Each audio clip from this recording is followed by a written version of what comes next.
ஆனந்தவல்லீஸ்வரியாகவே பிரகாசிக்கிறா அப்படின்னாக்க அந்த க்ஷேத்திரத்தினுடைய மகத்துவத்தை சொல்ல முடியாது.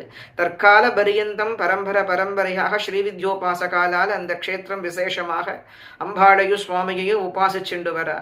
அப்பேற்பட்ட பரம பவித்திரமான ஒரு க்ஷேத்திரம் ஹரிஹர சிவமன்னா விசேஷமாக அந்த க்ஷேத்திரத்தில் பராசக்தியை ஒவ்வொரு பௌர்ணமிக்கும் நவாவரண பூஜா கிரமங்களோடையும், மாசி மாசத்திலே பிரம்மோத்சவத்தோடையும், மாவணி மாசத்தில் பவித்ரோத்சவத்தோடையும் ஸ்ரீவித்யா சப்பர்கையிலே கூறியிருக்கும்படியாக ஸ்ரீவித்யா நவாவரணார்ச்சனத்தினால பராசக்தியையும் பரமேஸ்வரனையும் விசேஷமா உபாசிச்சுண்டு வரா அப்படின்னு சொன்னாக்க அந்த க்ஷேத்திரத்தில் விளங்கல மூர்த்தங்களுடைய சாநித்தியத்தினுடைய மகிமையை சொல்லறதுக்கு யாராலையும் முடியாது.